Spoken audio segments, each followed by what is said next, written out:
please invite Mr. Akhilesh Rathi to please come up for the next session, please. Akhilesh Rathi ji.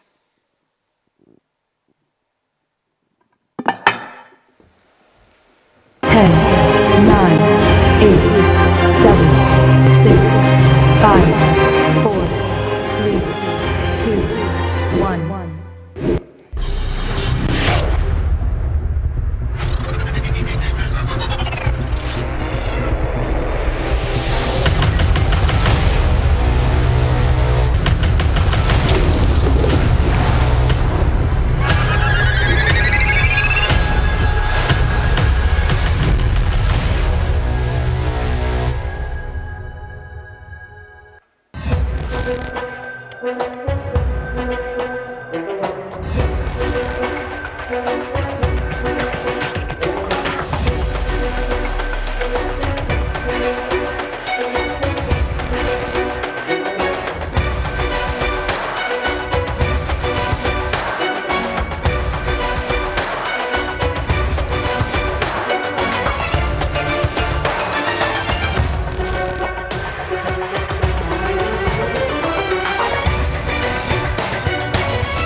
Good morning, everybody. Good morning, little more energy, because what you are going to hear today and now, I am sure, I can bet you have never heard before in Indore Management Association.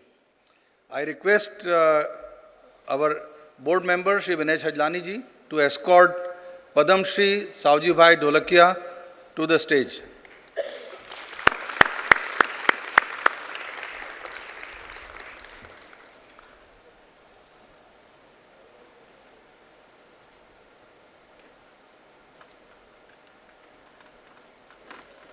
आप सबने अखबारों में पढ़ा होगा कि एक व्यक्ति अपनी कंपनी के एम्प्लॉइज़ को गाड़ियां गिफ्ट करता है और फ्रंट पेज पे फ़ोटो आता है इंदौर में।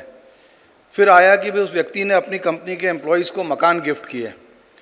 फिर कहीं पढ़ा हमने कि उस व्यक्ति ने अपनी कंपनी के एम्प्लॉइज़ को ज्वेलरी गिफ्ट करी। तो हम सबको एक बड़ा था कि भाई ऐसे शख्स को बुला के समझना चाहिए कि इसके पीछे क्या सोच है, क्या समझ है, कैसे करते हैं।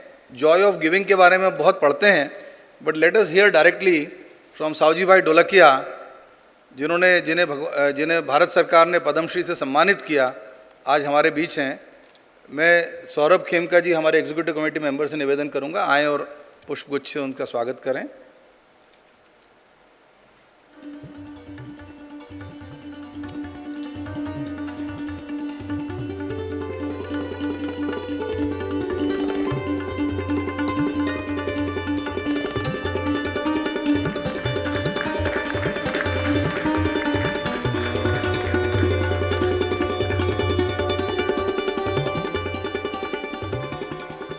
सावजी भाई के परिचय का वीडियो प्ले करें और उसके बाद उनको जो पद्मश्री अवार्ड हुआ उसका भी वीडियो प्ले करें please.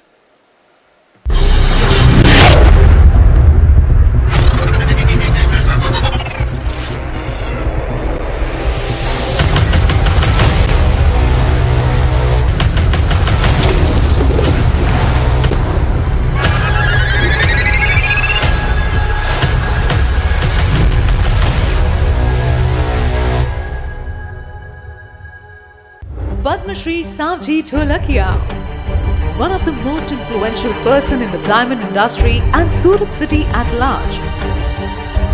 Savji Bhai has a record of rewarding his employees with 500 cars, 570 jewelry sets and 282 bedroom flats.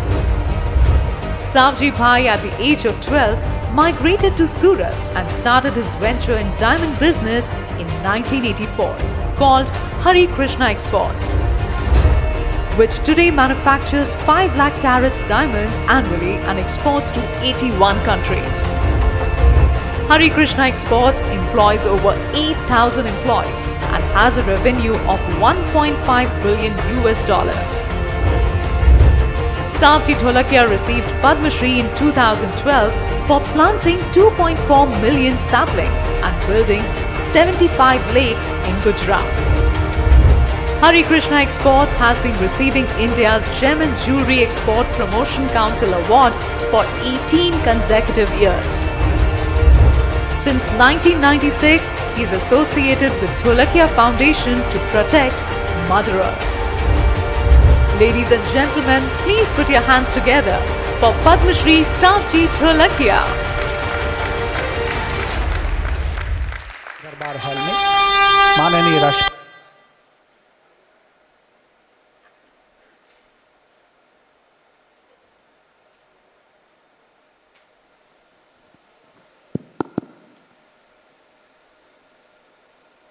Okay. So we'll play that video in the end. Some technical glitches there, so we'll play another video in the end of the session. Please, can we get one more mic, please?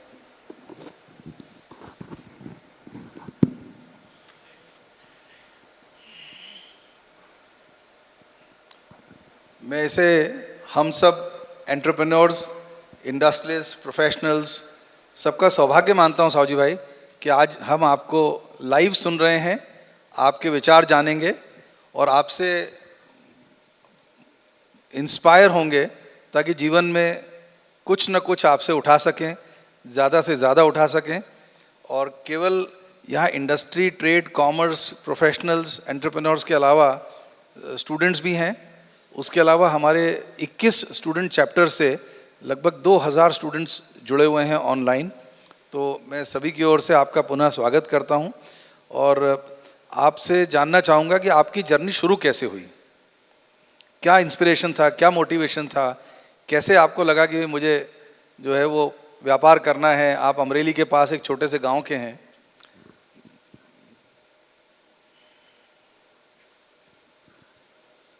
वैसे तो अच्छा सवाल है।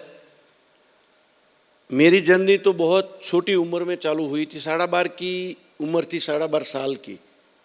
तभी मैं सूरत आ गया था और तभी सूरत की एसटी बस की टिकट 12.5 रुपया थी, फुल टिकट 25 रुपया थी। तब से लेके मैं सूरत आया था, इसलिए ज़्यादा पढ़ा नहीं था, वो एडवांटेज रहा मेरे लिए कि इसलिए अभी तक पढ़ता ही हूँ। हर रोज सजग रहता हूँ, नया सीखता हूँ, नई टेक्नोलॉजी। हम लोग पढ़े नहीं थे, इसलिए इंडस्ट्री में, शायद इंडस्ट्री में हाईएस्ट टेक्नोलॉजी में पैसा खर्च किया है और हाईएस्ट फर्स्ट टेक्नोलॉजी हमने खरीदी है। इस तरीके से मैं टेक्नोलॉजी खरीदता था। तभी भी इंडस्ट्री में फर्स्ट ये सरीन मशीन आया था, इजरायली टेक्नोलॉजी थी। तब हमारी इंडिया में जो सरीन काम कर रहे हैं वो माइन से पीपल बहुत कम लोग काम कर रहे थे। अपने पास इतना माइन है तो तभी भी हमने पहले हमारी इंडस्ट्री में सक्सेस नहीं हुई, गलत मशीन आ गया था। जो हमने मशीन लिया वो गलत था और हम रिजल्ट नहीं देते थे। फिर भी मैंने ये टाइम पे 20 साल पहले कंप्लीटली इंस्ट्रक्शन दिया, गलत मशीन है ना तो भी दूसरा लेने का है।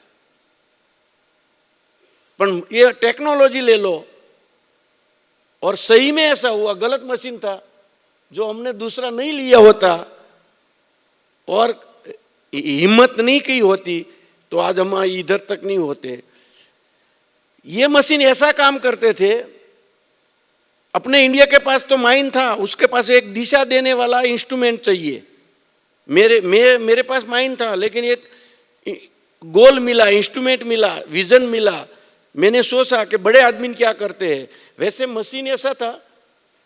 तो अपने एम्प्लॉय आज जो मशीन काम कर रहा है, इससे हटकर बेटर काम कर रहा है अपना एम्प्लॉय, और हम इसलिए बेटर दे रहे हैं कि वो हम लोग जान सकते हैं कि किस लोग ने 6000 लोग सूरत में काम करते हैं, इसमें से किसने कितना हरि कृष्ण को बेनिफिट दिलाया।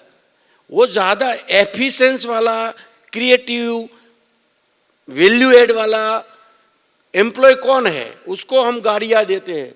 आज सब एम्प्लॉय, 6000 एम्प्लॉय हमारे पास क्वालिफायर नहीं है, लेकिन क्वालिटी वाला है, स्किल वर्क वाला है, वैल्यू एड वाला है, और सबके सामने हम बताते हैं। एजुकेशन, वैसे तो हम 4 भाई हैं, पूरी कंपनी में हमारा बेटा अभी MBA BBA ये बधु करके आए हैं, अभी तक कोई MBA BBA नहोता। हम 4 भाई का टोटल लगावे ना तो भी ग्रेजुएट नहीं होते हैं। तो पूरी कंपनी में आज हम सबके सामने बोल सकते हैं, इंडस्ट्री में 15 लाख एम्प्लॉय स्किल होगा, 15 लाख एम्प्लॉय स्किल वर्क होगा, इसमें से टॉप 10,000 होगा। 10,000 में 6000 बंदे के पास, 1 लाख के पास है, कोई ले भी नहीं जा सकता, कोई इसका वैल्यू भी नहीं कर सकता। ये टेक्नोलॉजी का उपयोग करके, और हमने टेक्नोलॉजी पूरी एम्प्लॉय के दिमाग में बिठा दी, और आज ऑटोमेटिकली काम हो रहा है। इसलिए मैं बोल रहा हूं, ये मशीन की सपोर्ट की वजह से, टेक्नोलॉजी की वजह से, नई एजुकेशन की वजह से हमने ये एजुकेशन लिया था। तो आज कोई बीट नहीं कर सकता है अपनी कंपनी में। और इसलिए मैंने अभी बताया, वैसे हमारी कंपनी में 15 साल पहले 12,000 15,000 महीने की सैलरी की एवरेज थी। आज 1 लाख से ज़्यादा एवरेज सैलरी की है महीने की, और production cost same to same है। प्रोडक्शन कॉस्ट बढ़ा के पैसा नहीं दिया है, खुद का पैसा नहीं दिया है, उससे स्किल निकाल के उसका हमने वहीवट किया है, बेस्ट वहीवट किया है। Thank you. आपने लोगों की स्किल को अपग्रेड किया। यस। उस स्किल के अपग्रेडेशन से ऑर्गेनाइजेशन को भी बेनिफिट हुआ, और लेबर को आप 1 लाख रुपए पर पर्सन एवरेज सैलरी देते हैं, तो ये तो I think one of the rarest of the rare example है। आपको बहुत बधाई इसके लिए। मतलब आपका फोकस ह्यूमन रिसोर्स और ट्रेनिंग पे बहुत ज़्यादा रहा।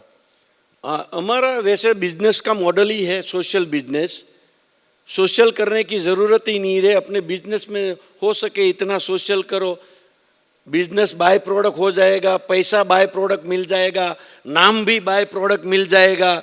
हमारी रिस्पॉन्सिबिलिटी 6000 फैमिली 8000 फैमिली की है, उसमें जितना हो सके इतना सोशल करे। એટલે बिजनेस, ये बच्चे ने आके उसका नाम दिया है कि बे पापा, मेरा छोटे भाई का लड़का अमेरिका पढ़कर आया, उसने बताया ये मॉडल को हमको पढ़ाया नहीं है यूनिवर्सिटी में, उसको तो सोशल बिजनेस बोला जाता है। मैं कहा हो सकता है, अभी हम सोशल बिजनेस बोलेंगे। तो हमारी बिजनेस की मॉडल है social business, not business not social, social business. ये यूनिवर्सिटी में ये लॉजिक सिंपल सा है, ये पढ़ाते नहीं है, और पढ़ाते ये हम कुछ करते नहीं है, ये हमारी कमजोरी है। आपकी इंस्पिरेशन कौन रहा शुरू से? व्यापार में आने के लिए किसने प्रेरित किया आपको? व्यापार में आने के लिए आपके परिवार में, आपके मित्र में किसने प्रेरित किया कि आपको व्यापार में जाना चाहिए? अमरेली के पास छोटा सा गांव, 1200 लोगों की पॉपुलेशन है, उसको छोड़ के आपको बड़े शहर जाना चाहिए, ये प्रेरणा? पहले तो वैसे मेरा फादर बहुत एक्साइट थे, और उसका विजन था कि बेटे गांव में नहीं रहना चाहिए। गांव में वैसे तो वो टाइम पे अच्छी पोजीशन थी, ऐसा नहीं था, लेकिन उसका विजन था कि विकास करने का है तो गांव से बाहर जाना ही पड़ेगा। ले बेटे को इधर नहीं रखने का है, या तो गांव में बाहर पढ़ने के लिए जाओ या तो बिजनेस करने के लिए जाओ, लेकिन गांव से जाओ। तो फादर की बहुत इच्छा थी, तो फादर ने हमको वैसे बोले तो धक्का मार के, मदर ने इमोशनल ब्लैकमेलिंग करके हमको गांव छुड़वाया था, ये 45 साल पहले। और इसकी वजह से, उसकी इच्छा की वजह से हम लोग बिजनेस में आए। और फादर ने जो सपना दिया था, सीख दी थी, एक अभण माने, एक अनपढ़ लेडीज, बुढ़ी लेडीज हम बोलते हैं, वो माने सपना दिया था तू अच्छा आदमी बनना, बड़ा आदमी बनना और पैसे वाला बनना। ये तीन मंत्र में 45 साल से मेंटेन कर रहा हूँ। आप लोगों को पता तो है मैं पैसे वाला तो हूँ, अच्छा हूँ, इसलिए आप लोग ने बुलाया। और मेरे से पैसे वाला काफ़ी लोग हैं, लेकिन मेरा नाम भी अच्छा है, पैसा भी अच्छा है, नाम भी बड़ा है, भारत सरकार ने पद्मश्री दे दिया। तो ये मेरी माँ का सपना था। मेरे पास, मैं काफ़ी बार बोलता हूँ सर, मेरा कोई सपना नहीं था, ना तो मेरा कोई गोल था। मैं मम्मी पापा की इच्छा की वजह से ये 45 साल से काम कर रहा हूँ और कारवा बन रहा है। और वैसे भी मैं इतना भी, सब लोग बोलते हैं हम्बल, आप बहुत हम्बल है, डाउन टू अर्थ है। अरे हम डाउन ही है अर्थ में, हम आगे गए ही नहीं है तो ऊपर कहाँ से जाएंगे, ये अर्थ पे ही है। क्योंकि आज भी मैं जानता हूँ कि मैं कुछ नहीं जानता। हेलो, आज भी मैं जानता हूँ मैं कुछ नहीं जानता, लेकिन कौन जानता है वो मैं जानता हूँ।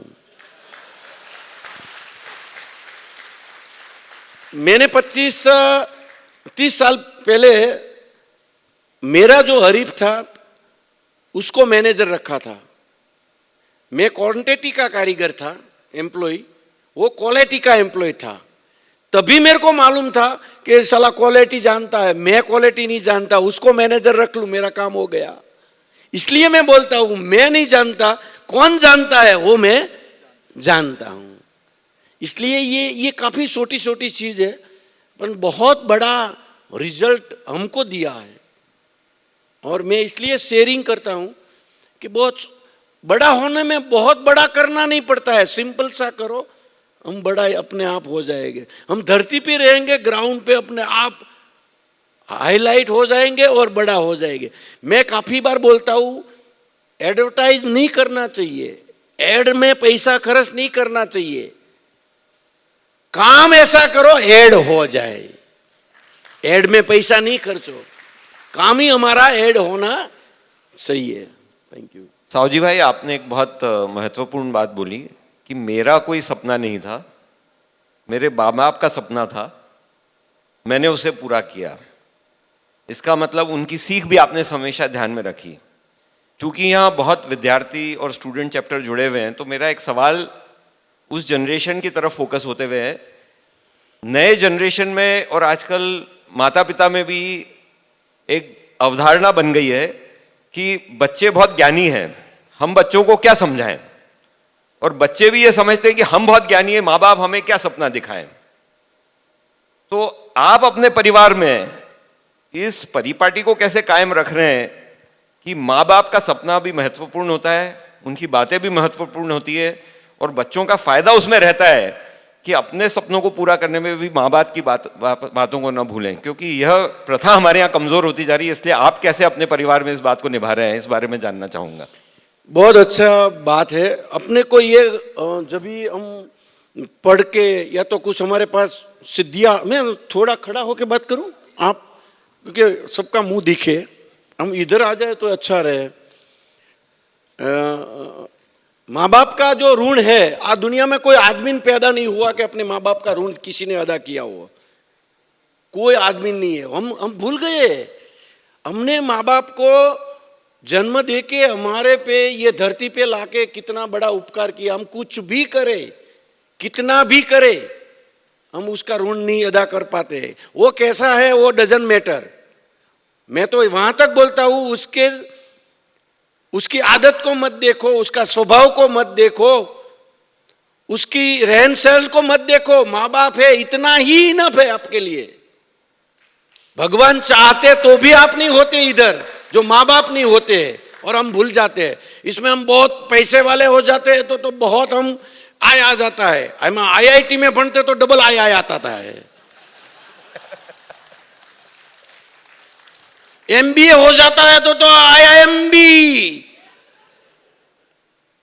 हमको पता नहीं है कि माँ बाप ने वहां तक हमको पहुंचाया, ये प्लेटफॉर्म दिया।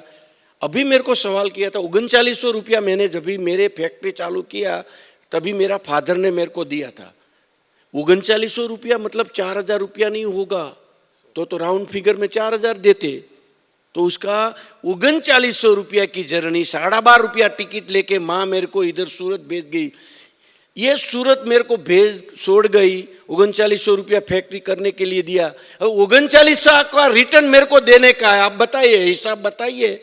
MBA वाला स्टूडेंट है, CA है, चार्टर्ड अकाउंटेंट है, IIT वाला है, तो हिसाब बताइए, करके दिखाइए कि मैं कितना पैसा इसका ऋण चुकाऊं। ये 3900 रुपये का मैं उसको, मेरे को ऋण देने का, कर्जा नहीं रखने का। बताइए, किसी के पास हिसाब नहीं है। ये हिसाब है माँ बाप का, ये बलिदान है माँ बाप का। तो हम भूल जाते हैं माँ बाप को। जो मैं तो बहुत बार बोलता हूं, अतिशयोक्ति लगेगा, मैं खड़ा इसलिए हुआ मैं अपनी बॉडी से अपना भाव प्रकट कर सकूं। और बैठे बैठे तो यार ये को पोपट की तरह बोलना पड़ता है।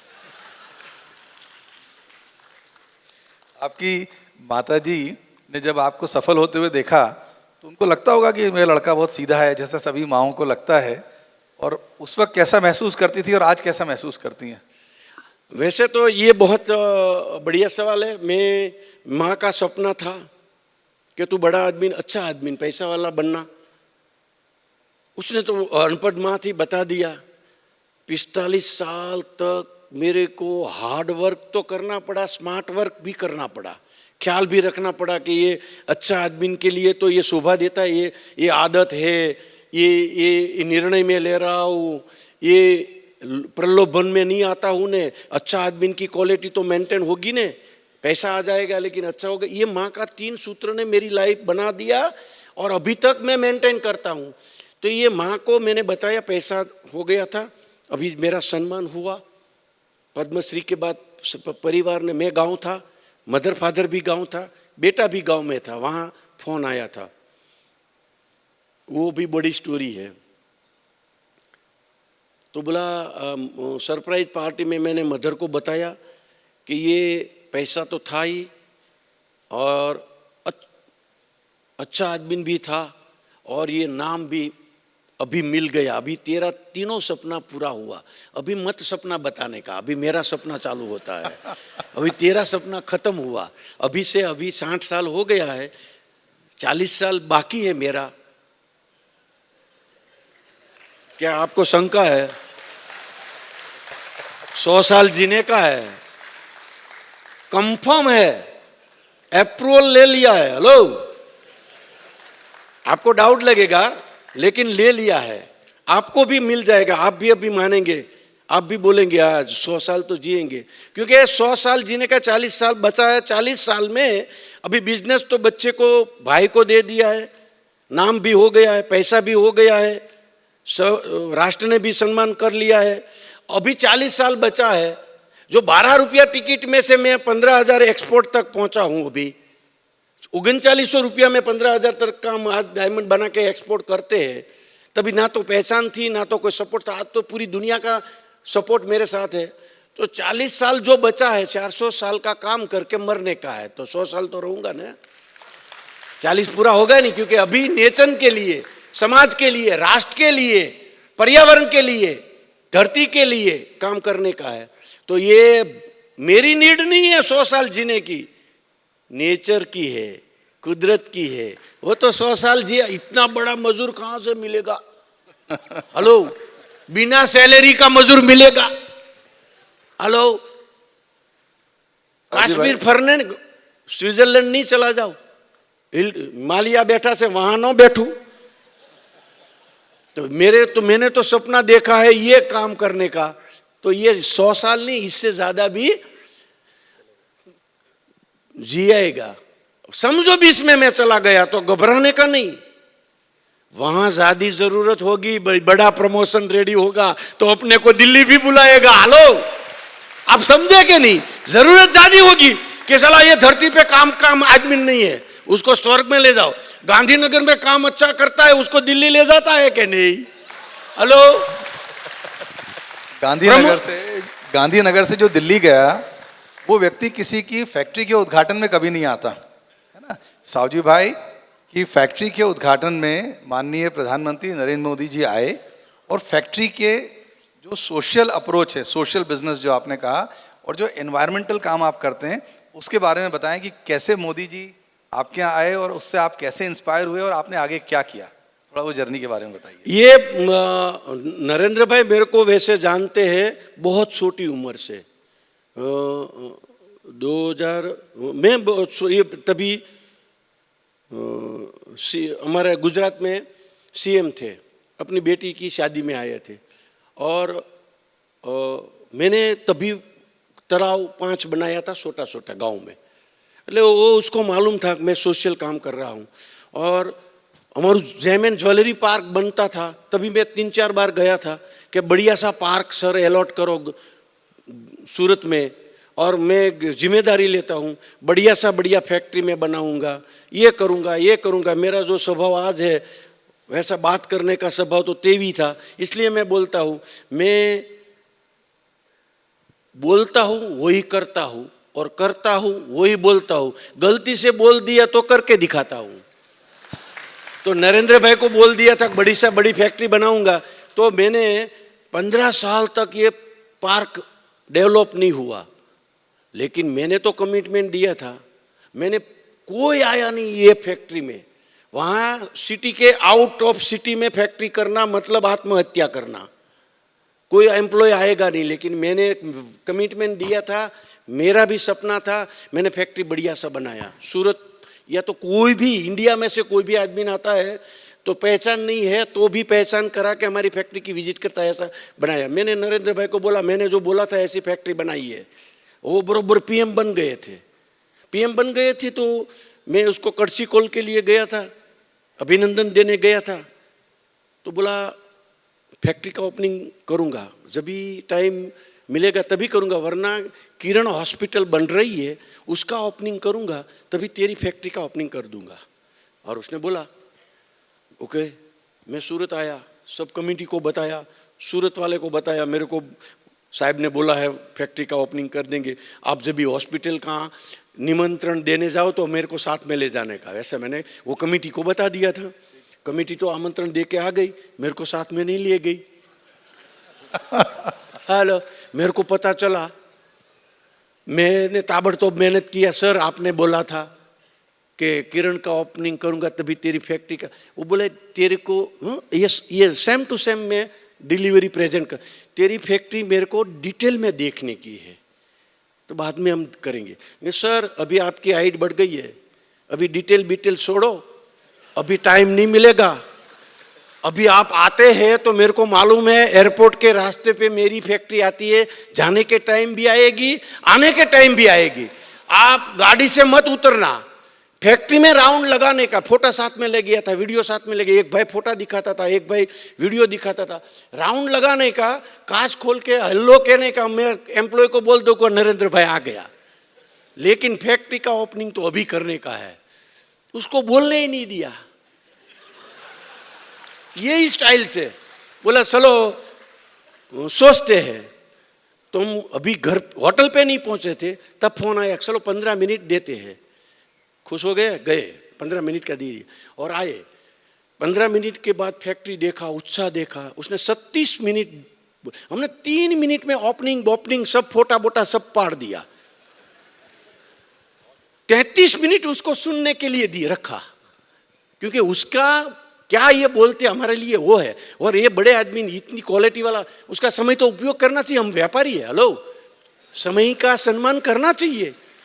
तो ओपनिंग किया, पूरा सूरत देख रहा था, मेरा धबकारा भी बढ़ रहा था कि किरण हॉस्पिटल, बहुत स्टोरी वाली बात है, मजा आएगी। किरण हॉस्पिटल की ओपनिंग के लिए 15 दिन से वो सिक्योरिटी वाला, एसपीजी वाला, फूफा वाला, डीजी, डीआईजी, ये सब आते थे। हमारे यहाँ तो कोई आते नहीं था। तो वो लोगों का फोन आता था, आपको लेटर बेटर आया है, आप नरेंद्र भाई आने वाले हैं क्या? मैं बोला लेटर बेटर आता है, मेरे को पता नहीं है। उसने बोला मैं आऊंगा, वो खुद नहीं बोला, मैं किसको बोलो आऊंगा कि नहीं आऊंगा यार, कोई आता नहीं था यार, सबका बढ़ता यार। लेकिन तैयारी पूरी करके रखी थी और आए और हम खुश हुए, इतना खुश हुए। तो हमने ऐसा सोचा, आभार के रूप में एक लेटर मैंने लिख दिया था कि मैं आपने 36 मिनट दिया, आभार के रूप में मेरे पास शब्द नहीं है, आपने हमको ये इतना बड़ा मोटिवेशन दिया है, तो मैं एक राष्ट्र को सरोवर दूंगा। हम छोटा सा सरोवर बनाने वाले थे, लेकिन बहुत खुश हुए ना, इसलिए बोलते हैं ना, बहुत खुश होते तभी वचन मत देना। बहुत खुश होते हो तो लेटर लिख दिया और हमने बहुत बढ़िया तालाब 4 महीने में रात ने दिन मेहनत करके, मैं अमेरिका जाने वाला था, बेटे को और वाइफ को बोला यार तू मेरे को इधर रहने दे, आप लोग घूमो जोग में, मैं 20 दिन इधर खड़ा रहूंगा, मतलब 3 महीने का काम हो जाएगा, इतनी स्पीडी से होगा। तो हमने 1,25,000 ट्रक माटी निकाल के 70-80 एकड़ का 150 बीघे का सरोवर रेडी किया। और हुआ ऐसा कि बारिश भी इतना आया, पहली बारिश में सरोवर भर गया। और हुआ ऐसा, नरेंद्र भाई का 70 तारीख उसका जन्मदिन था और वो अमरेली में आने वाले थे, मेरी बगल में ही। फिर से मैं गया, सर मैंने लेटर लिखा था आपको कि एक सरोवर दूंगा, सरोवर रेडी है, आप अमरेली आ रहे हैं, इसका ओपनिंग कर दीजिए, हैं सर, आपको शोभे ऐसा मैंने बनाया है, सर आपका कोई माइलेज नहीं लूंगा, भगवान ने मेरे को इनफ दिया है, डजन मैटर, कभी घबराने का नहीं, ना तो कभी पॉलिटिशियन में आने का है। हेलो, ये बता क्लियर करना पड़ता है भाई, ट्रांसपेरेंसी क्लियर होनी चाहिए, आप घबराने का नहीं, ये ओपनिंग कर दो। तो कहे चलो वीडियो कॉन्फ्रेंस से कर देता है, मैंने बोला चलो वीडियो कॉन्फ्रेंस से, तो वीडियो कॉन्फ्रेंस उसने ओपनिंग कर दिया और पूरा एरिया खुश हो गया। काफ़ी दिक्कतें आती है गांव में काम करने के लिए, सोशल करने के लिए, नॉट इजी, बहुत सोच समझ कर बता रहा हूं। लेकिन नरेंद्र भाई ने जो ओपनिंग किया, 50% प्रश्न सॉल्व हो गया। ना परमिशन ना अप्रूवल, तालाब बनाना काम चालू किया था, उसने ओपनिंग किया, अप्रूवल हो गया, परमिशन हो गया, सब कुछ हो गया ना। अच्छा काम करने के लिए बहुत सोचने की जरूरत नहीं है, इसमें से सीख मिल। ओके, ये ओपनिंग किया, हमने 100 सरोवर का संकल्प ले लिया। हेलो, उत्साह में निर्णय नहीं लेने का, सब लोग बोलते हैं, लेकिन लेने का मैं तो वही बोलता हूं। 100 का संकल्प लिया। अगली साल बेटे की शादी थी, छोटे भैया मेरा घनश्याम भाई, उसके बेटे की शादी थी, कार्ड देने गए थे। तभी हमने उसको बताया, सर आपने किस लोगों को मोटिवेशन किया है, आपने फैक्ट्री का ओपनिंग करके चमत्कार किया। क्या एक तरह मैंने आभार के रूप में आपको लेटर लिख के एक बनाया, आपने वो भी ओपनिंग किया, मैंने 100 का संकल्प किया है। और मैंने बोला 75 अभी तक बन गया है, क्या बात करते हो। मैंने बोला सही है, आप स्टडी कराओ, बहुत कम पैसे में हम बहुत सारा भारत का पानी का प्रॉब्लम सॉल्व करते हैं, आप स्टडी कराओ। जो मैं एक एरिया का पानी का प्रॉब्लम अकेला खड़ा रह के खुद का पैसे से सॉल्व करता हूं, तो भारत सरकार संकल्प करे तो क्या कुछ नहीं हो सकता है। और ऐसा ही हम इतना पैसे तो हर साल खर्चते हैं, एक ही बार खर्च करने का है, आप आके स्टडी कराओ। और मैंने बोला आईआईटी दिल्ली से कराने का, गुजरात से नहीं। आपको पाका न्यूज मिले यार, क्योंकि ये घर की दाल, घर का आदमी, एरिया का हमारा संत तो बोलता है, जो गांव का संत है ना वो गांव में नहीं जाने का, क्योंकि उसकी वैल्यू होती नहीं है। उसने टीम भेजी, सर्वे कराया, बिना एप्लीकेशन 25 तारीख को फोन आया, आप पद्मश्री के लिए क्वालिफायर है, इच्छा चाहते हैं। बोला दिल्ली से फोन आया सुबह में, सुबह हम गांव में ही थे। बोला दिल्ली से फोन आया, तो वो बोला बेटे को बोला ब्रिजेश मेरे साथ था, तू देख तो सरा, तो कि वो बात करना चाहता है। मैं कहूँ कराओ तू, तो इसे बात किया, आप इंटरेस्टेड है पद्मश्री के लिए? मैंने भाई पद्मश्री के लिए तो इंटरेस्टेड कौन नहीं होता है, लेकिन आप कौन बोल रहे हैं? कि जल मंत्रालय से बोल रहे, शाम तक किसी को बताना मत, शाम को न्यूज में आ जाएगा। ओके, मैंने ब्रिजेश को बोला यार बराबर तो है ना, कोई मस्ती तो नहीं कर रहा है? हाँ, पद्मश्री ना तो कभी सोचा था, है ना, मिल सकता है, ऐसा सपना तो था, लेकिन अभी तक इतना जल्दी मिल जाएगा? तो क्या दिल्ली का ही है? ऐसा कौन था? तो क्या IAS ऑफिसर था? ओके, तो ठीक हुआ, शाम को 7 बजे न्यूज आया, आप पद्मश्री डिक्लेयर हो गए। मेरा कहने का मतलब यही है, मैंने काम नाम के लिए नहीं किया, काम ऐसा किया नाम हो गया। और एड के लिए पैसा नहीं खर्चो, काम ऐसा करो एड हो जाए। ये सब रिलेट मैं अपनी लाइफ से करता हूँ। ये चमत्कार किसी के भी जीवन में हो सकता है। कितना भी प्रॉब्लम आए, प्रॉब्लम तो आने वाला ही है, प्रगति करने का है, सेवा करने का है, बड़ा आदमी बनने का है, लीडर बनने का है, प्रॉब्लम जत्था बंद रहेगा। हेलो, वरना एक छोटा सा दुकान लेके बैठ जाओ, प्रॉब्लम ही नहीं है। बड़ा आदमी बनने का मतलब प्रॉब्लम सारे वेटिंग में है, एक को सॉल्व किया दूसरा खड़ा हो जाएगा, दूसरा खड़ा किया। युद्ध में थोड़ा यार प्रॉब्लम कम होगा जब तक युद्ध खत्म नहीं होता है। ये तो एक बड़ा बनने का युद्ध है, अच्छा बनने का युद्ध है, ये नाम करने का युद्ध है, सबको नाम बनाने का है, सबको पैसा बनाने का है, सबको बड़ा बनने का है। लालच लोभ में हम प्रलोभन में आ जाते हैं और नहीं बनते। तो मेरी लाइफ में तो ये बिजनेस में भी मोटिवेशन मिला है, सोशल में भी मोटिवेशन मिला है, बिजनेस में भी ये बेनिफिट मिला है सोशल काम करने का। हम लोग HR करते हैं, काफ़ी बार ऐसे बोलते हैं ना, हमारी फैक्ट्री में भी ऐसा है कि आपका SR हेड कौन है? मैं बोला SR क्या क्या करते हैं? बोले SR का ये काम है। मैं कहूँ ये तो मैं करता हूँ, तो SR हेड मैं ही हूँगा। हम बिजनेस SR के थ्रू करते हैं, कंपनी में SR नहीं करते, अपने आप बिजनेस होता है। प्रॉफिट कभी देखने की जरूरत ही नहीं पड़ती है, प्रॉफिट होता ही है। क्योंकि मैंने सपना लिया था कि हमारी कंपनी में हाईएस्ट सैलरी होनी चाहिए। ये मैंने 20 साल पहले, 17 साल पहले, 18 साल पहले सोचा था, कंपनी में हाईएस्ट सैलरी होनी चाहिए। आज हाईएस्ट सैलरी दूँ तो हाईएस्ट कमाऊंगा ना, ये तो लॉजिकली है ना। गाड़ियाँ दूँ 5 लाख की तो 50 लाख की मेरे को मिलेगा ना। हेलो, ये तो नेचर का नियम है। मैंने 50 लाख नहीं 1 करोड़ की गाड़ियाँ 4 दी थी 3 साल पहले, आपको शायद मालूम हो नहीं। क्योंकि रवीश कुमार ने मैंने पहली गाड़ियाँ दिया था 2013 में, तभी क्वेश्चन किया था कि आप सबसे रईस होते तो क्या देते? मैं कहूँ मर्सिडीज देते। क्या देते? तो मर्सिडीज मैंने दिया। समझो मैं मर्सिडीज देने के लायक एम्प्लॉय को हूं तो मेरे पास प्लान नहीं होगा?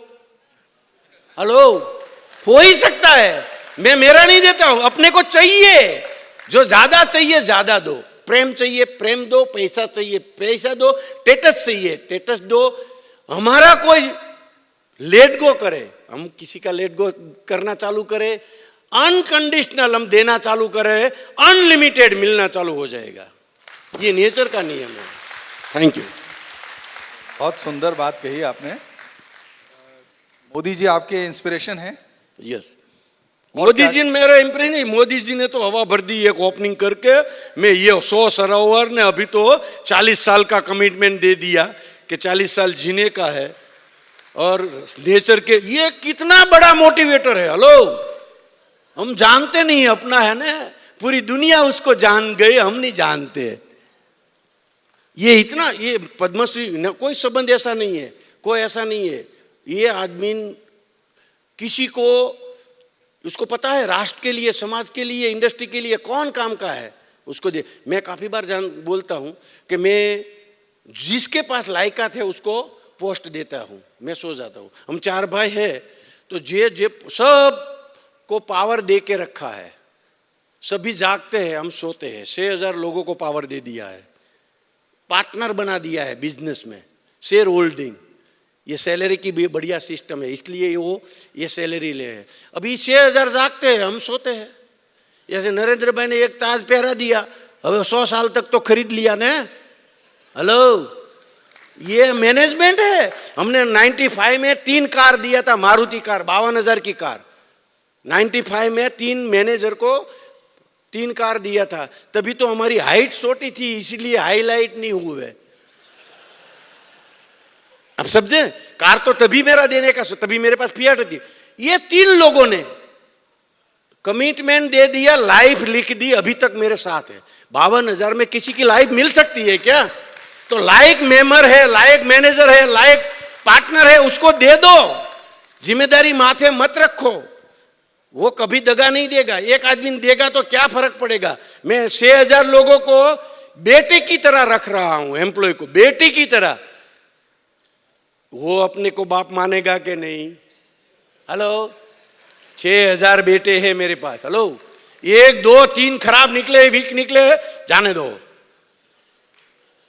कभी कम नहीं होगा। ये बाप की तरह उसको हम ट्रीट करते हो, अपने को ये ट्रीट करता है। मैंने तो सुना है कि इन बेटों में से अगर किसी की डेथ हो जाए तो उसके बाद भी आप उसके परिवार को संभालते हो। ये मैंने काफी बार बोला है, हम लोग जो भी निर्णय लेते हैं, BBA MBA चार्टर अकाउंट को ये लैंग्वेज कभी दिमाग में नहीं आएगी। पर जो भी निर्णय लेते हैं दिल से लेते हैं, दिमाग से नहीं लेते। वैसे ही हमारे पास दिमाग तो है नहीं, दिमाग तो सब पढ़े लिखे के पास होता है, हमारे पास तो दिल है। दिल से निर्णय लेते हैं। तो हमने ये सोचा, कोरोना में काफी लोग गुजर गए, हम तो पूरे फैमिली के साथ जुड़े हुए हैं, क्योंकि 6,000 फैमिली घर पे है। 6,000 फैमिली वो लोग मेरे को जानते हैं, क्योंकि हम लोग फैमिली जानते इसलिए है कि पूरी कंपनी का वाइफ बेटे सबको एक टूर करते हैं, सबका स्पोर्ट डे रखते हैं, सबका साथ में 9 दिन गरबा खेलते हैं, सबको मैं 9 दिन साथ में रहता हूँ, टूर में साथ में रहता हूँ। मैं यही करता हूँ, एम्प्लॉय के साथ, उसके फैमिली के साथ हम लोग टूर करते हैं, तो फैमिली जानते हैं। बाद में हमने किया, माँ बाप के साथ टूर करते हैं साल में एक बार। 50-500 माँ बाप, 1,000 लोगों को लेके हरिद्वार 15 दिन जाते हैं, माँ बाप को यात्रा करा। एम्प्लॉय का माँ बाप की यात्रा और बिजनेस में क्या कनेक्शन है? बहुत बड़ा है ये यात्रा। ये MBA को नहीं बैठेगा, हिसाब में भी नहीं बैठेगा, ऑडिट वाला भी ऑडिट नहीं करेगा, लेकिन ये दिल वाला काम है। आपने बताया ना, तो ये यात्रा हम करा, सब हमको जानते हैं, पूरा फैमिली जानते हैं, हम ये तो यात्रा कराते हैं। आगे बताऊं, ये खत्म हुआ पूरा परिवार की यात्रा, माँ बाप की। अभी हम mother in law father in law की यात्रा कराते हैं। Hello, mother in law father in law की यात्रा का बिजनेस में क्या मतलब? बहुत बड़ा मतलब है। बाप को स्टेटस मिलता है, इससे बड़ी बेटी की वजह से बाप का सम्मान होता है। बेटी को कितना प्राउड फील होता है, आप मानेंगे नहीं। हरिकृष्ण में मेरा दामाद काम कर रहा है, इसलिए मैं आया हूं। काफी पैसे वाला भी आता है, ऐसा नहीं है गरीब आता है। ये प्राउड फील करता है, मेरी बेटी, आपका जो वहां काम करता है वो दामाद मेरा है, मैं इसकी वजह से आया हूं। वो घर में वातावरण कैसा होगा दामाद का? बेटी की वजह से, दामाद की वजह से बेटी का माँ बाप गया है, वो घर में बेटे का जो एम्प्लॉय का माँ बाप होगा, इतना रिस्पॉन्स, इसका वैल्यू बढ़ जाएगा। क्योंकि तूने मेरे माँ बाप को सम्मान दिया, मैं तेरे माँ बाप को सम्मान दूं। घर का वातावरण चेंज हो गया, घर का वातावरण चेंज हो गया। वो आया आके काम करेगा, स्थिर करेगा, अच्छा होगा तो काम अच्छा करेगा, कंपनी को फायदा होगा। हेलो, लॉजिक सेम है। वो डिस्टर्बेंस करेगा घर पे, यार घर पे मैं तू होगा, वो बेचारा काम करके हीरा टूट ही जाएगा, नौकरी चली ही जाएगी, प्रॉब्लम ही प्रॉब्लम। घर वाली को सेटिस्फेक्शन दे दो, सब प्रॉब्लम सॉल्व। ये किसी को लॉजिक नहीं बैठेगा, ये लॉजिक है। और हमको ये बेनिफिट हुआ है। वाइफ भी बोले हरि कृष्णा नहीं छोड़ने का, हेलो, बिना पूछे जाने का नहीं, हम वैसे ही जाते नहीं बेचारा। तो ये सब पूरा माँ बाप यात्रा कराते, वो भी ख्याल रखते हैं। Mother in low father in लो, वो भी ख्याल। कंपनी की बाहर बैठे बैठे सब लोग शुभेच्छा पाठते, ये इसका भला होना चाहिए, इसका भला होना चाहिए। ये तो बहुत बेनिफिट वाला बिजनेस है, पैसा तो बाई प्रोडक्ट है। ये जो मैंने अभी बताया कि सबसे लकी इसलिए हूँ, घर पे माँ बाप भी हमारे लिए प्रार्थना करते हैं, इसके बेटे के लिए नहीं, मेरे बेटे की कंपनी आगे जाए, वो उसका माँ बाप प्रार्थना करके तो मेरे बेटे में आएगा। ये लॉजिक है, ये बढ़िया सा लॉजिक है, ये दिल वाला है। इसलिए हमने नक्की किया कि मरने के बाद भी पगार चालू रहने का, 58 साल तक एम्प्लॉय का पगार चालू रखने का, गुजर जाए तो भी 30 साल में। क्यों? कि परिवार बिखर जाना चाहिए नहीं। देखा जाएगा क्या होगा, कोई सोचा नहीं था, कोई प्लान नहीं बिठाया, डिक्लेयर कर दिया। अच्छी बात को डिक्लेयर कर दो। हेलो, जो अच्छा करने का सबको बता दो। हमने डिक्लेयर कर दिया कि टाटा कंपनी में मैंने ये प्रेरणा लिया। टाटा कंपनी ने जो कोरोना में गुजर गया ने, उसको 58 साल तक पगार चालू रखा है। टाटा का विचार को हम फॉलो करते हैं, तो हमने बोला टाटा को कोरोना में गुजर गया उसका उसने रखा है, हम तो ऐसा भी कर सकते हैं ना, परमानेंट रख सकते हैं। 58 साल तक, क्योंकि 58 साल तक वैसे ही बेचारा 50 साल तक हीरा घसता है, घिसता ही नहीं है, ठाक जाता है। ये XXX बनाना नॉट इजी। हम इतना ही इसका वैल्यू नहीं करते हैं जितनी मेहनत है। फिर भी 58 साल तक बेटा काम पे सड़ जाएगा, इसके पहले गुजर गया तो माँ बाप या तो बेटा या तो बेटी वो बिखर नहीं जाना चाहिए, तो 58 साल तक पगार चालू रहेगा। ये दिल का निर्णय है। और आज वर्ल्ड में कंपनी में कोई कंपनी ऐसी नहीं है कि गुजर जाने के बाद भी पगार देती है। हम क्या सोचते हैं मालूम है, एक साथ 100 गुजर गए तो चला, ऐसा सोचते हैं। ऐसा सोचो नहीं यार, सबका एक भी आदमी गुजरेगा नहीं, किसी को देना नहीं पड़े यार। हर रोज ऐसी भावना, प्रार्थना करो हमारी एम्प्लॉय, हमारा कंपनी में कोई गुजरे नहीं, हमको पैसा ही नहीं देना पड़े। भगवान को रोज प्रार्थना करो, दूसरे के लिए प्रार्थना करो, दूसरा अपने के लिए प्रार्थना करना चालू हो जाएगा यार। ये नेचर का नियम है। कुदरत का काम करो, कोई भी एंगल में कुदरत साथ में होनी चाहिए। पहले नेचर होना चाहिए, नेचर होना चाहिए, एनवायरमेंट होना चाहिए, परिवार होना चाहिए, समाज होना चाहिए, सिटी होना चाहिए। हम तो अपने आप बड़े हो गए। और आपने बेचा, मैंने करोड़ की गाड़ी दी, मेरे पास प्लेन आ गया। मेरे पास प्लेन है, मालूम है ना? हेलो, खुद का है। ये भी एक भावना है। हमने प्लान चालू किया था हमारा जिले को सूरत से जोड़ने के लिए। 20 करोड़ का लॉस करके 5 साल हमने प्लान चलाया। आज वो लॉस अभी सरकार कर रही है, हमारा काम हो गया पूरा एरिया का, अभी वो खर्चा दे रही है। सबको आदत डाल दी तो राजकोट जाता है, भावनगर जाता है, अहमदाबाद जाता है। हर रोज अहमदाबाद तो 2 जाता है, वहां ज्यादा जाना पड़ता है ना पॉलिटिशियन को, 2 फेरा लगता है। हमारा काम हो गया, अभी हम लॉस नहीं करते, लेकिन हमने स्टार्ट किया। हमारी भावना क्या थी कि लोगों को फायदा होना चाहिए, अपने जिलों को फायदा होना चाहिए। हम जब भी दूसरे का फायदा सोचते हैं, यह सिंपल सा लॉजिक है। वो कोई यूनिवर्सिटी में हम जब भी दूसरे का फायदा सोचते हैं, दूसरा सब हमारा फायदा सोचते हैं कि ये अच्छा आदमी है, उसको दो। ये लॉजिक है। Thank you. साहू जी भाई, आपसे तो अनलिमिटेड बात की जा सकती है और लगातार प्रेरणा, समझ, सोच का विकास हो सकता है, पर कोई ऐसे 5 सूत्र जो आप सब लोगों को देना चाहें? हाँ, दे दो तुम। 5 सूत्र के बाद समय खत्म हो जाए। 5 सूत्र में 1.5 घंटा लगता है। एम्प्लॉय को अभी तो सवाल होगा ही नहीं, ये 5 सूत्र में सब जवाब आ जाएगा। मैं भी सोचता था ये 5 पे कभी आए कभी आए कभी आए। बहुत एम्प्लॉय को भी काम लगता है, वृद्ध को भी काम लगता है, बड़े बिजनेसमैन को भी काम लगता है, स्टूडेंट को भी काम लगता है, मजदूर को भी काम लगता है। ये ऐसा सूत्र है, बढ़िया। ये अपना खुद का संशोधन है।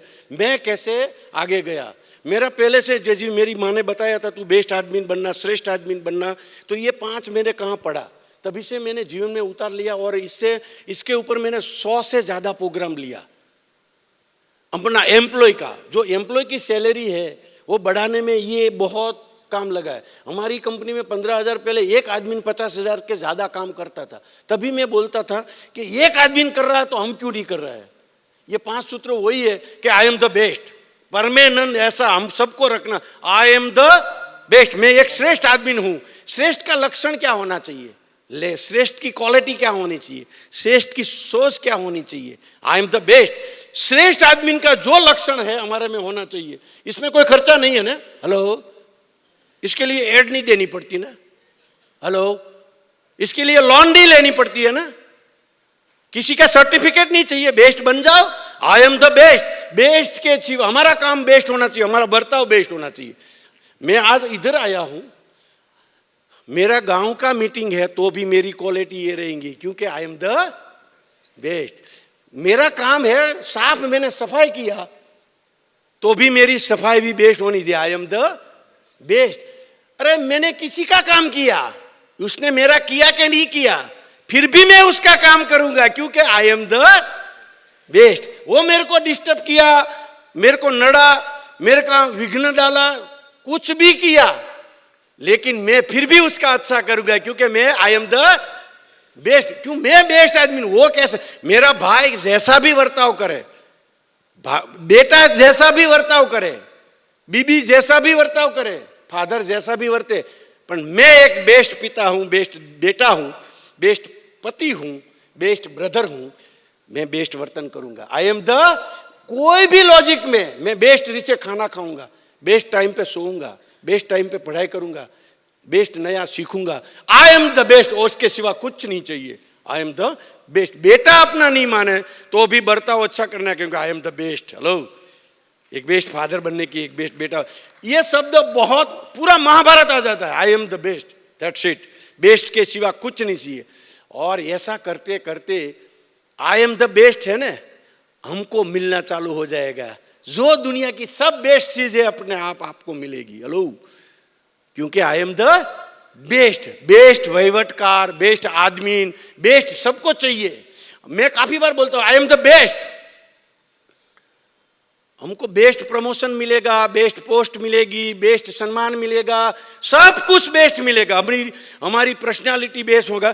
और काफी बार ऐसा होता है हमारे परिवार में सब लोग बेस्ट हो जाएंगे। हमको सपना है कि हमारा बेटा बेस्ट होना चाहिए। हम जब भी बेस्ट बन जाते हैं तो बेटा भी बेस्ट, हम जब भी अच्छा बन जाए फिर पति बन जाते हैं, पत्नी भी अच्छी बन जाती है। हम बेस्ट फादर बन जाते हैं तो फादर अपने को भी बेस्ट मिल जाता है। ये तो लॉ ऑफ एट्रैक्शन है, सिंपल सा गणित है। कोई डिग्री नहीं है तो कोई नहीं, ये सूत्र रखो, आई एम द बेस्ट कर सकते हैं। और दूसरा मेरा है आई कैन डू इट। एक आदमी, काला माथा का आदमी, अमेरिका का के अमरीका का, हिंदू है कि मुसलमान है, काला है कि धोला है, छोटा है कि बड़ा है, ज्यादा है कि पतला है, एक आदमी कर सकता है। ये सब कुछ हम लोग कर सकते हैं। हम लोग अपने आप को बहुत, मैं नहीं कर सकता, मेरे को ये प्रॉब्लम, मेरे को ये प्रॉब्लम, मेरे को ये प्रॉब्लम, प्रॉब्लम जत्थाबंद है। आई कैन डू इट, अपना गोल होना चाहिए, सपना होना चाहिए, मैं कर सकता हूँ, आई कैन डू इट, मैं करूँगा, मैं कर सकता हूँ, ये अपने को वहम होना चाहिए। कुछ भी हो जाए आई कैन डू इट, तो आप कर सकेंगे, आपको रिजल्ट। हम लोग कभी कमजोर अपने आप को मत समझे। ये तालाब, आप लोग सब लोग तालाब बना सकते हैं ना। हेलो, गांव में से संदा भी मिल जाएगा यार, काम तो करो, नाम भी मिल जाएगा, पद्मश्री भी मिल जाएगा सबको। ये हम लोग सब बिजनेसमैन है, ये हमारा एम्प्लॉय का भला सोचना चालू करे को हमको भी ये प्रॉफिट ज्यादा मिल जाएगा, नाम मिल जाएगा। I can do it. एक आदमी सादी सैलरी दे रहा तो मैं भी, एक आदमी क्वालिटी बना रहा है मैं भी बना सकता हूँ, एक आदमी समाज सेवा करता है तो मैं भी कर सकता हूँ। I can do it. तीसरा है God is always with me, भगवान हमेशा साथ है। किसी को भी अच्छा आदमी के साथ भगवान हमेशा रहता है। God is always with me. और चौथा है आई एम द विनर, मैं विन होने वाला हूँ। कोई भी शंका नहीं करने का, कभी घबराने का नहीं है। देर है अंधेर नहीं है भगवान के घर। हम ये सोच पे चले गए, I can do it, I am the best. और गॉड इज ऑलवेज, जो भगवान हमारे साथ है, हमारा वर्ताव, व्यवहार, ईमानदारी, ऑनेस्टा, खेल दिली कैसी होनी चाहिए। एक अच्छे आदमी हमारे साथ है तो हम कभी बुरा सोच नहीं सकते। जो अपने को पता है God is always with me, जब भी हमारे साथ भगवान होता है तो कैसा हमारा वर्ताव होना चाहिए, कैसा हमारा व्यवहार होना चाहिए, टैक्स जीएसटी गड़बड़ नहीं करनी चाहिए।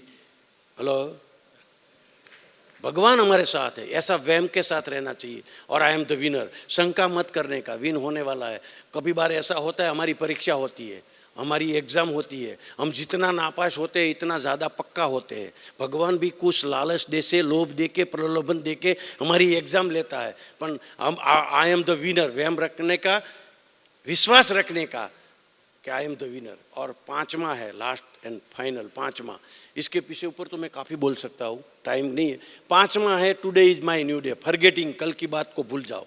आज मैं क्या संकल्प कर रहा हूँ, मैं इधर आया हूँ, मैंने बात बताया, जो आपको बात पसंद आई दिमाग में दिल में लिख लो, कल से मैं क्या करने वाला हूँ, करने वाली हूँ, कल से मैं कैसा बेटा होगा, कैसा बिजनेसमैन होगा, कैसा एम्प्लॉय होगा, कैसा मैं लीडर होगा। आज today is my new day, forgetting, हम कल की बात को छोड़ दे। कोई भी गलती है इसी इंस्टेंट माफी मांग लो, भूल हो गई तो भगवान को, माँ बाप से, परिवार से माफी मांग लो। Today is my new day, forgetting.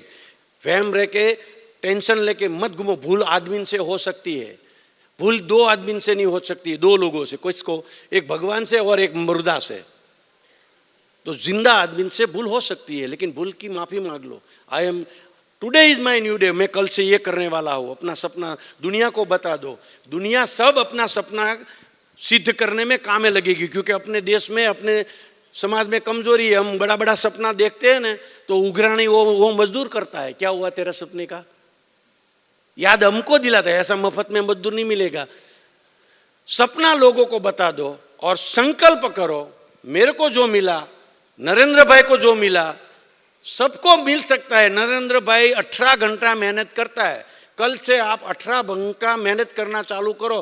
Permission, पैसा, पोस्ट, पैसे की तो जरूरत नहीं है, नरेंद्र भाई को पैसे की क्या जरूरत है। हेलो, कितने लोग इसे भी पैसे वाले घूमते हैं चारों तरफ, मिल जाएगा। मेहनत देखो,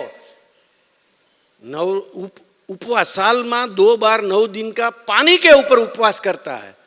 चला, हम लोग जब एक उपवास करते हैं तो फराल की लाइन लगा देते हैं।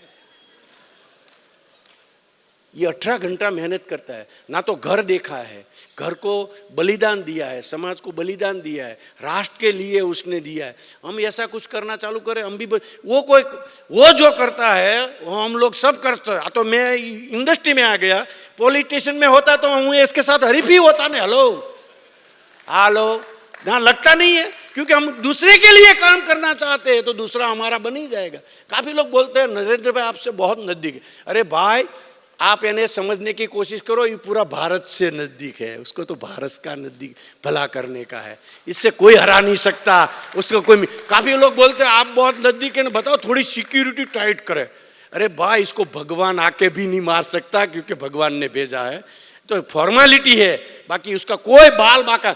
हम भी ऐसा कफन लेके हाथ में लेके घूमे, बिजनेस में, समाज में, सोसाइटी में, राष्ट्र के लिए, हमारा भी कोई बाल बाका कर सकता नहीं है, क्योंकि God is always with me. भगवान हमेशा अपने साथ रहता है, अच्छे आदमी के साथ, सच्चे आदमी के साथ परमानेंट भगवान रहता है। ये विश्वास के साथ हम काम करें, निर्णय ले, भगवान सबका भला करे, सबका मंगल हो जाए, ऐसी शुभकामना के साथ। Thank you very much, thank you, आभार। धन्यवाद भाई, बैठिए। धन्यवाद साहू भाई, आपने, थैंक यू। 15 मिनट से दोनों मेरे पीछे था कि जल्दी बंद करें, जल्दी बंद करें। I can do, I understand, मेरे को भी मालूम है, मैं इसलिए समय को मान देता हूँ, समय मेरे को मान दे। जो आदमी समय को मान देता है, समय उसको मान देता है। थैंक यू वेरी मच, आभार, आभार।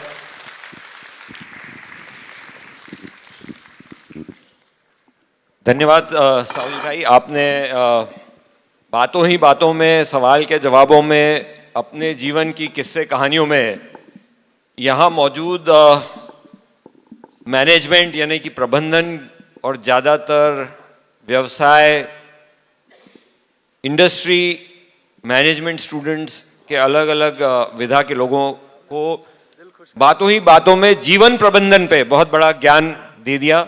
यहाँ पे आज, कल भी हुए और आज भी जीवन प्रबंधन पे कुछ सेशन है। कई इस तरह के सेशन मोटिवेशनल स्पीकर देते हैं, कई स्पिरिचुअल गुरु देते हैं, पर आपने अपने स्वयं जिस कला से जीवन को जिया है, उस सब में उदाहरण के जरिए, अपने किस्से कहानियों के जरिए हम सबको अवगत कराया। मुझे पूरा भरोसा है, मैं क्या समराइज करूं, मेरे ख्याल से आप सब ने ही इनके जोश भरे उद्बोधन से, जोश भरे सवाल जवाब से अपने आप निष्कर्ष निकाल लिया होगा कि जीवन जीने की कला क्या है। आपकी पूरी विचारधारा में जो आज की हमारी थीम भी है, री इन्वेंट, इवॉल्व और लीड, वो आपके लीडरशिप में दिख रही है। जब आप ये कहते हैं कि कल को भूल जाओ, मतलब री इन्वेंट करिए। जब आप कहते हैं कि आई एम द बेस्ट, तो इसका मतलब अपने आप को इवॉल्व करिए। तो आपके 5 सूत्र जो हमारी इस कॉन्क्लेव की थीम है उसके साथ भी बिल्कुल लयबद्ध हैं, दे साउंड एंड रेजोनेट। तो आपको बहुत बहुत धन्यवाद, और आपने हमारे लिए समय निकाला। IIMA की तरफ से आपको बहुत बहुत धन्यवाद। पुनः एक बार करतल ध्वनि से इनका धन्यवाद देते हुए हम विदा लेते हैं। वैसे मैं आपको बता दूं कि पिछले 8 महीने में दूसरी बार मौका पड़ा है कि सावजी भाई को मैंने सुना। इनको Indian diamond and colour stone association में इस बार लास वेगस में लाइफ टाइम अचीवमेंट अवार्ड दिया। और एक और इंटरेस्टिंग बात इन्होंने बताई, और उससे मैं बात कंक्लूड करता हूं, जिसमें इनके परिवार की क्या शैली है वो हमें मालूम पड़ती है। इनके भतीजे बहुत सालों से, इनके बड़े भाई के बेटे अमेरिका में रहते थे, और अभी अभी इन्होंने मुझे बताया कि कुछ सालों, अब इन सालों में उसका रेसिडेंस हमने इंडिया वापस शिफ्ट कर लिया, क्योंकि वो अमेरिका में रहेगा तो उसके बच्चे अमेरिकन पैदा होंगे, अमेरिकन कल्चर में रहेंगे, और वो हमारे परिवार से दूर होने की संभावना है। इसलिए अब वो हिंदुस्तान आ गया है। धन्य है ऐसा परिवार जो भारत के बारे में ऐसा सोचता है।